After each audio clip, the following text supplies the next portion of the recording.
It's a blessing again to see you. To the power of purpose. Today we are dealing with mind evaluation. Mind evaluation. It's very important that many times we think what we think, but we never think about what we think about. So it's very, very important that we think about what we think about. Mind evaluation. Mind thoughts evaluation. Let's read quite a very common verse that has been quite be useful to so many people. Romans chapter 12 from verse 1 and 2. Therefore I urge you, brothers, in the view of God's mercy, to offer your body as a living sacrifice, holy and pleasing to God. This is your spiritual act of worship. Verse 2, do not be conformed any longer to the patterns of this world, but be ye transformed by the renewing of your mind. Then you will be able to test and prove what God's will is. He is good, pleasing, and perfect will. Then you'll be able to test the perfect will of God, the pleasing will of God. So we're looking at today mind evaluation. Mind evaluation. We always think 24/7, conscious and subconscious. The mind is running and running and running. We are always thinking. We are always thinking. And it's important to take time, reverse, and begin to think about what you think about. Begin to think about what you think about. Because the Bible says that as a man thinketh in his heart, so is he. You are what your mind is. The state of your mind, that's who you are. So today we are looking at mind evaluation. What is mind evaluation? Basically, I've just said it. Is to begin to evaluate or analyze, begin to think about what you think about. Is it healthy? What is running in your head? Is it healthy? Now, mind evaluation today, I just want to give you about 5 components, 5 areas which are very, very powerful in how people think. The first one, we call it poverty mindset. You might have heard of this. You might have not. Poverty mindset. What is the difference between other minds and poverty mindset? I can tell you that poverty mindset can also be generational. It can be passed on from one generation to the next. It can be very generational. How you think about your life. I think some of you might have read, some of you might not. If you have read this book, Rich Daddy and Poor Daddy, please get it. It's very, very imperative. It's very important that you read this book, and it will surely bless you. He talks about the distinction on how you grow up in any set kind of a family, whether it's a poverty mentality mindset or a prosperity mindset. Rich Dad and Poor Dad to be able to help you. So we're dealing with the poverty mindset from mind evaluation, and you will find that there are so many people today in church and out of church, in the world, in the secular, all many areas of life. You will find people that have mindset of poverty or poverty mindset. How does poverty mindset is? Poverty mindset is also a reactive mindset. It's always reacting to circumstances. When depression comes, when you fall bankrupt, when bad things happen to you, you expect them to happen to you because you believe they are supposed to happen to you. You are poor because you believe you are supposed to be poor. That is poverty mindset. It can be generational. Some people ingrain it in their children from childhood. If you grow up in a poverty mindset environment, they will tell you nobody in this family has ever graduated, nobody in this family ever got married, nobody in this family ever bought a car, nobody in this family ever owned a very multi-millionaire business. They're going to tell you that. That's a poverty mindset, and they're ingraining in you. They are basically soaking you into the system. And then this is being passed on from generation to generation to generation to generation. So some people, you can literally see that this is a generational poverty curse that has been passed on. Another side of poverty mindset comes from ignorance. The Bible says, because you have rejected knowledge, I'll also reject you. That's what God says. My people perish because of lack of knowledge. And because you have rejected knowledge, I'll reject you as my priest. I will also reject your children. Meaning that it can also mean that because you have rejected knowledge, your children's children will be subjected to poverty, because knowledge equals to life as ignorance equals to death is the same system. It is the same system that poverty finds its roots, its foundation in ignorance. Basically, you cannot pass on unto your children what you do not know. It's very, very important that this gets to you. Look around you, look in your family, look around you. What is that you think is stopping you? So poverty mindset comes from generations, also comes from the side of ignorance, where you don't want to add knowledge. The world right now is revolving. We're at a very fast speed, changing lives every day. People building companies, businesses, churches in one night and exploding because knowledge is at the fast speed race. It's increasing. Therefore, if you don't want to increase your knowledge, you remain or subject yourself to poverty mindset. I remember one man said, I don't want to go to a church where they're going to teach me common sense. You want to go to a place where they can teach you revelation, to revolutionize your thinking system, to make you believe you can go and do the impossible. So you need that environment. That is, many of people are subjected to poverty mindset. Now, poverty mindset does not mean only financially. There are people who are poverty mindset in terms of emotions, in terms of relationship, in terms of finance, in terms of so many areas, in terms of family management, business management, church management. There are so many people that are subjected to that poverty side. There are people who are poor in terms of managing their emotions. They're very poor and that therefore get knowledge in that area. You are poor at managing your life, poor at managing your marriage, your business, your relationships. Poverty mindset. Find what your poor area in and get solution for it. Get knowledge. Get out of that system. Don't just say, okay, I'm successful in the area, but my family never get married because no, you don't have to. You can be different.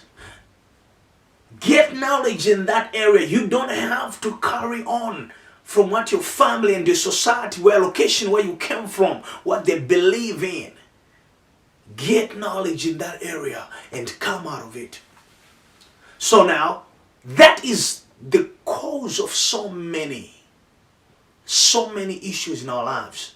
So everybody is poor in their lives in some areas. And because you have put a more poverty mindset to that area of your life, therefore you're not going to prosper in that area. The Bible says we shall prosper, which means in all areas we have to be balanced. Balanced. Prospering, balancing. It's very important. Okay? So that is about poverty mindset. So I'm going to give you the other 5 powerful mindset that are ruling today in your community, in your church, in the world today. 5 powerful mindset. 5 powerful mindset that are ruling today in our worlds at a very, very critical point. So those are minds that have separated themselves from poverty mindset. But also these minds are in categories. 5 categories of mindset that are found. They are domination, their area of dominance. 5 mindset. 5. Quite powerful. The first one I'll share with you. They are not in any order, just randomly. It's the power mindset. Now, where does power mindset comes from? Power mindset. Genesis chapter 1. Verse 26. Let us make man in our own image, in our own likeness, and this of power, this of dominion over the earth. Now, that is a person who has also discovered, I need to have some power in my life. I need to command some things that they have power. Do you have power? Or are you just weak and vulnerable and just think, you are born to be a servant and a slave and a cleaner? That's all. You can be a cleaner with power. You can be a seller, a street vendor with power. You can be an usher in the church with power. So these are people who have found their place and says, I got power in here. Now that's another level. They've made up their mind, say, I'm going to be powerful. Now power is in levels. When power is in levels, there's power out of knowledge. These people, they have realized that I can get knowledge, go to school, get knowledge, have a degree, have a master's, have a PhD, whatever it is, I get knowledge. Not only that, whatever knowledge you get, informal or formal knowledge, I will have power. That's level number 1 of power. Power. They realize knowledge is power. Now, remember that we have talked about this. Not all knowledge is power. Only evaluated knowledge is power. The second concept about power, powerful mindset. Powerful mindset. They also know that power is found in money. Money is not evil. Money is neither good nor evil. Money is just money. If you have money, you're going to be powerful. So people find means and ways and legitimate ways to make business ideas or whatever it is. They want to get money. So the other knowledge is power. Money, cash, dollar is power. So get money. You'll be powerful. So you got to find means to make money. So they have found means to make money. Therefore they have power. Another concept you can add to it is skills, talent, gift. Gift can make you powerful. When you're gifted, you are powerful. Look at all the sports guys and singers and talented people, the gifted people who knows their gift and the value of their gift or talent or skill. They have power. Power to influence. So look at musicians, how they influence people. Movie actors and whatever it is, skill, gift you have, gift, talent, it's power. When you have it, you discover it, you develop it, you maximize it, it's power. So these are levels of power. So powerful mindset. They've come to their place and says, yes, I'm not going to be drowning in poverty, but I got poverty mentality or mindset. This is power mindset. So I hope you're catching it. Don't lose me. Power mindset. The second one, we talked about power mindset. I said 5, we're going to the second one. Number 2 is prosperity mindset. The Bible says, brethren, I wish you above all things that as your soul prospers, so shall you prosper. As your soul prospers, so shall you prosper. Joshua chapter 1 verse 8, the Bible says, you shall meditate on this word day and night and do carefully what it says, and you shall prosper. Prosperity mindset. It's a wealthy mindset, prosperity. When we talk about prosperity, we don't just talk about money. You talk about all sides, all angles. Soul, body, mind, emotions, property, whatever it is. Prosperity mindset. It's people who have made up their mind, say, I'm going to prosper. The Bible says, I must prosper. I will prosper. They got made up mind. That's number 2, prosperity mindset.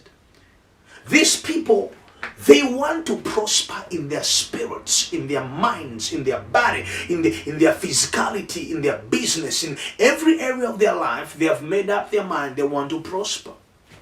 No devil from hell, no angel from heaven will stop them. They know it, that they want to prosper.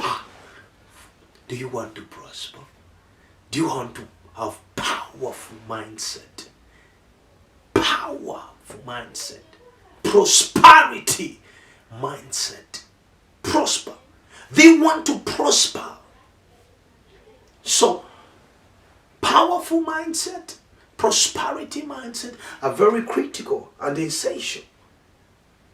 So, these don't combine them. They're quite a little bit, there's quite a thin line. Of course, when you prosper, you can be powerful. And when you are powerful, you can prosper. But there's still also a thin line.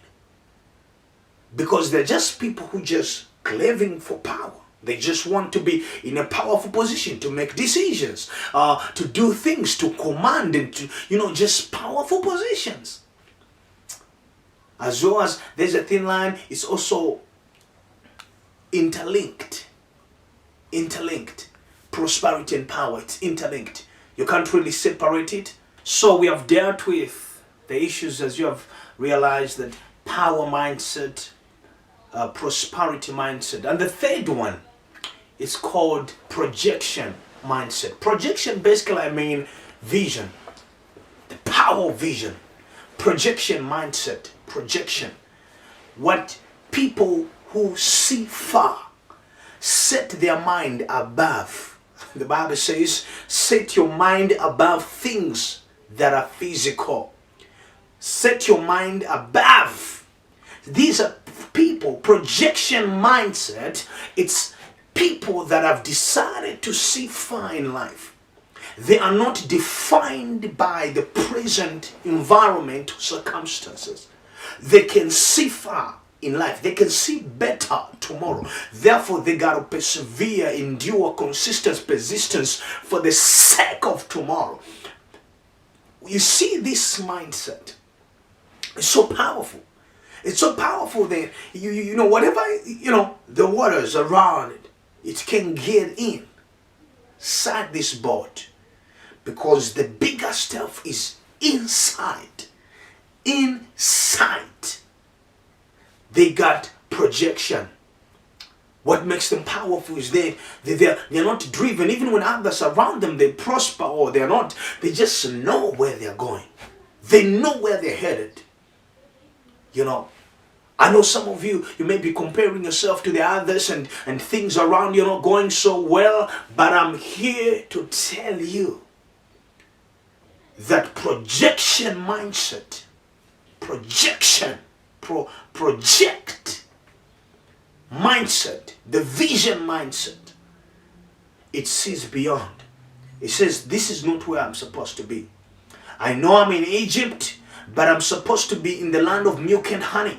I know I'm here, but I know where I'm going. I know this will come to an end.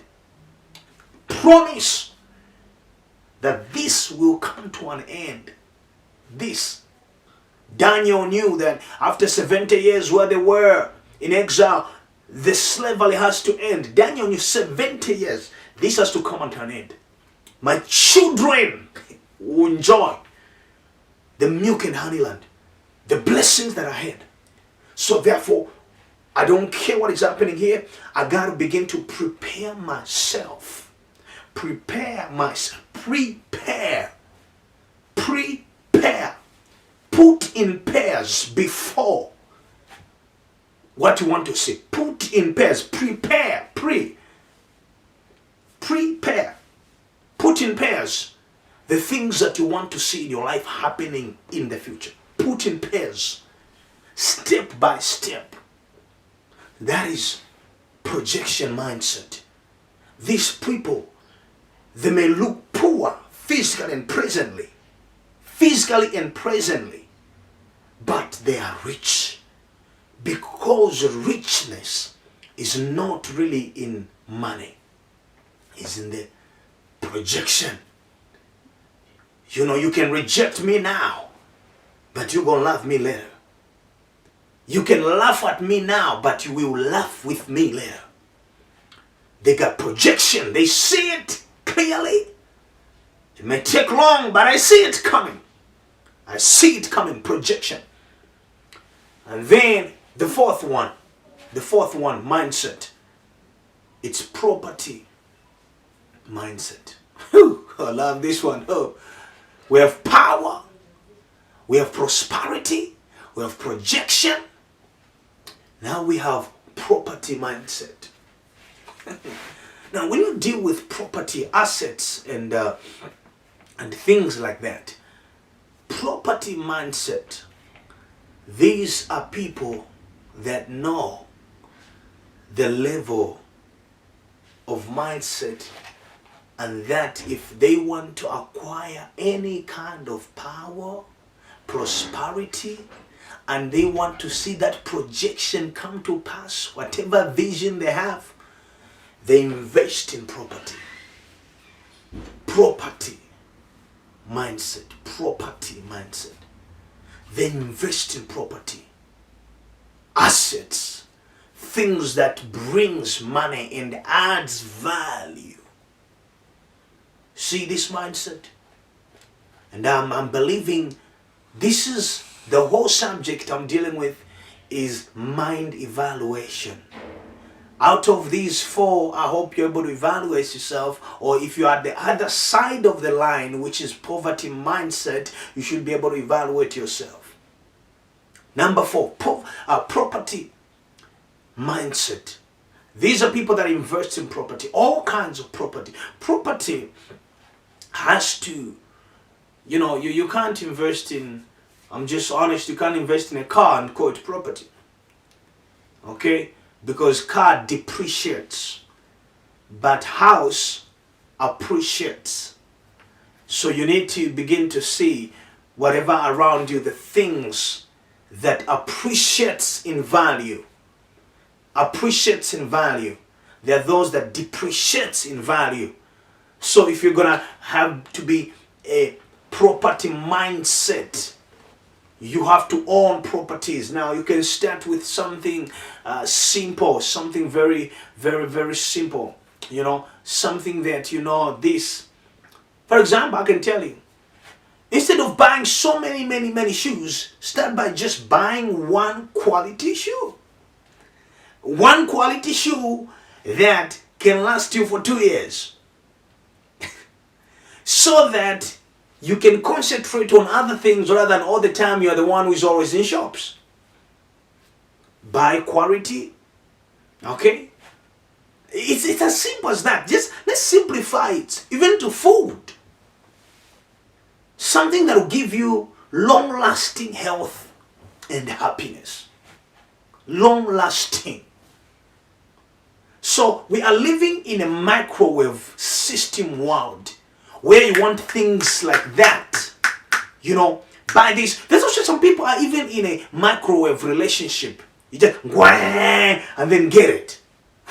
You don't want the slow cooking process. You get it? Property mindset.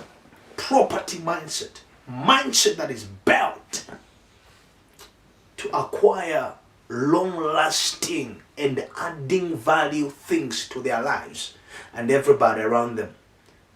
Properties that adds value. So what I mean property, I shouldn't just mean houses or companies or businesses. Yes, those are parts of property, something that will continue to add value to you. Something that doesn't remain dormant. But whatever you acquire, make sure it adds value. It brings revenues, money, and all kinds of things. and happiness, not just money, because you can have money without being happy. You have to add value and add long lasting, So we shouldn't just classify it to business or houses or companies or whatever it is, but anything that you can look around and say this will add long lasting value. Evaluate it, look at it. And then the fifth one, the number 5 mindset, is the purpose mindset. Whew. I love this one. Now this one brings us to our verse for today. Romans chapter 12 verse 1 and 2. Therefore I urge you, brethren, submit your body as a living sacrifice to God, holy and pleasing. Therefore, don't be not transformed to the pattern of this world. Be ye transformed. Do not be conformed to the pattern of this world, but be ye transformed by the renewing of your mind. Ooh, I love this one. I love this one. Because now, this whole verse is not just written in the vacuum. It's written for a purpose. The purpose. Since poverty mindset, and then the other 5 levels of mindset, that is power, prosperity, projection, property, and the number 5, which is purpose mindset. And in my understanding, this is the greater, that's my understanding. The purpose mindset is the greater mindset above all the other 4, or even poverty mindset. Actually, I should all tell you that actually the root also of poverty mindset is a lack of purpose. Just that. Lack of understanding why you're on earth, why you are here. Poverty mindset is also coming from the lack of purpose. Because when you discover who you are, your purpose, your mind will change. Every day your mind will be reactivated, will be self-evaluating. It will be on automatic. Self-evaluating. Because people that moves on purpose, they're on auto all the time.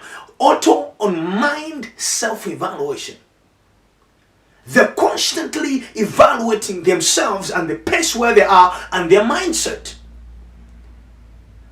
So the whole message is mind evaluation, and without purpose mindset, all the other 4 that I've mentioned, they are all useless, meaningless. Because this mindset says, I know who I am, I know I am here on earth, I know what God has commissioned to do as an ambassador on into the earth. I know I'm a solution to a problem, and I got to find that problem and solve it. And that is my purpose. Therefore, I have to be constantly evaluating myself and my surrounding and my mind to know that I'm in the right course. I'm in the right path. I'm doing the right things that are leading me to my destiny. Purpose mindset. And the Bible says in Romans 8:28, and we know that those who love God and those who are called according to his purpose, all things work together for good for them. Those who love God and who are called according to his purpose. All things work together for good. Purpose mindset. You see, purpose mindset is a mind that says, I cannot be in certain place because I know where I'm going. If I'm headed to the north, I know that I'm not supposed, there are bars by the roadside, there are restaurants by the roadside, there are so many things on my way to the north that can deviate me or disturb my mindset their guest houses and their hotels. They are nice women too, and they are nice men on the way. But purpose mindset is that I'm focused. So I don't turn at any other place. I'll only turn at a place where I refuel. I re-add to my mind. I relax and add to my value and to my energy and to my power to move on to the next. But if I'm not mind evaluating, I'll deviate, turn to a place where there is a nice concubines, there is a nice whatever it is that seems to be nice, but will delay me. That deviating, diverting, will delay me to my destiny. So I focused. If I have to make any time for a rest, I rest in the place where I can also be refueled in my mind. So that is purpose mindset. You know who you are, you know where you're going, and you know what is in your spirit and your soul. You cannot settle for anything less. I know where I'm headed. Now, purpose mindset also says everything I have to do has to be to have value and to have purpose beyond my self-ambition. Everything that I have to do in life has to have value and purpose beyond my self-gratification, self-enjoyment, self-ambition. They must be greater good for humanity. Whether you are in business, whether you are in marriage, whether you are in a relationship, whether you are in the ministry, in the church, or outside in the secular environment, when you are driven by purpose mindset, you are going to know that everything I have to do has to add value to somebody's life, has to bring change to the community. There are so many businesses in our communities today that are very destructive. Our teenagers, our youth, our children, our wives and our husbands are drowning in those businesses, being intoxicated away from their purpose, away from their destiny. There are so many, even churches today, even prophecies, prophets and prophets that are really taking us away from our calling and our destiny. There are so many teachings today that are not driving us towards our purpose. So many things, business, teachings, churches, even in governments, political government, that are not driving us to our destiny. So the purpose mindset is a powerful, above all mindsets. It has a gift, powerful gift. It has a calling. It has a destiny. It can create wealth, prosperity, money, goodness, healing, power. And all these four that I've mentioned are now in the belly of this purpose mindset. Evaluate your mind. Do you have the other side of the line, poverty mindset? Or are you on the other side of the 5? And in that 5, where do you find yourself? Evaluate yourself and evaluate your mind. What runs in your mind? Because your mind is who you are. Your mind creates your emotions. I was teaching teenagers some other time, and I said, it's impossible for you to engage in any sexual activities without mind being involved. Therefore, the mind is part of your soul. Your mind is part of your spirit. Your mind is part of your life. And the mind is a reception that receives all information. And this information, now, when it's accepted at the reception, gets down to your spirit and your soul. Your spirit now projects out of the words of your mouth, and you speak those things and they become mind. Okay? And then when it gets to your soul, it generates emotions. Sensational emotion, good emotion, bad emotion, based on what you heard. Your mind, what you heard, gets to your soul, down to your soul, gets to your spirit. Your spirit has a different functions to your soul.